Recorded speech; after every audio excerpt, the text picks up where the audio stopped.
എങ്ങോട്ട് നോക്കിയാലും പെണ്ണുങ്ങള്. ഇതന്നെയാ മധുവേട്ടൻ പറഞ്ഞത്. അയൽവാസികളൊക്കെ നല്ല സ്നേഹമുള്ളവരാന്ന്.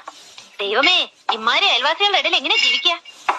നീ എന്താ ഒറ്റയ്ക്ക് സംസാരിക്കുന്നത്? ഭഗവത്ഗീതയിലെ 2 ശ്ലോകം ചൊല്ലുമായിരുന്നു. ദേഷ്യത്തിലാണല്ലോ. എന്തു പറ്റി മോളുവിന്? വീട് ഇഷ്ടപ്പെട്ടില്ലേ? സുഖിപ്പിക്കല്ലേ? എന്തു പറ്റി ഇത്ര പെട്ടെന്ന്? ഇവിടെ ഏത് പെണ്ണാ താമസിക്കുന്നത്? പെണ്ണോ? അതിനകത്ത് കിടക്കുന്ന സാരിയും ബ്ലൗസും ഒക്കെ ആരുടെയാന്ന്?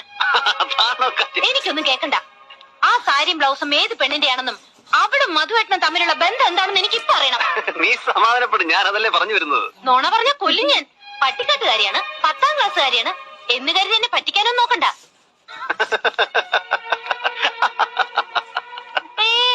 ചിരിക്കണ്ട. ചിരിക്കണ സമയം കൊണ്ട് എന്തെങ്കിലും നോണ ആലോചിച്ചെടുക്കായിരിക്കും. എനിക്കുണ്ട് ബുദ്ധി. കാര്യം പറയുന്നുണ്ടോ? ഇന്ദു, അതിവിടെ ജോലിക്ക് വരുന്ന സ്ത്രീയുടെ വർക്കിംഗ് ഡ്രസ്സുകളാ. അവര് കുറച്ച് ദൂരത്തുനിന്നാ വരുന്നത്. ഇവിടെ വന്ന് സാരിയും ബ്ലൗസും ഒക്കെ മാറിട്ടാ ജോലിക്ക് കയറുന്നത്. ഓഹോ, അപ്പൊ ഉർവശിയുടെയാണോ? അയ്യോ, ഉർവശിയല്ല, ശാന്തി. കോന്തി. പേരൊക്കെ കൃത്യമായിട്ട് ഓർത്തു വെച്ചിരിക്കുക. ഞാനേ അവളെ വീരാളി പട്ടൊക്കെ എടുത്ത് കത്തിച്ചു കളയാൻ പോവാ. അയ്യോ, അവള്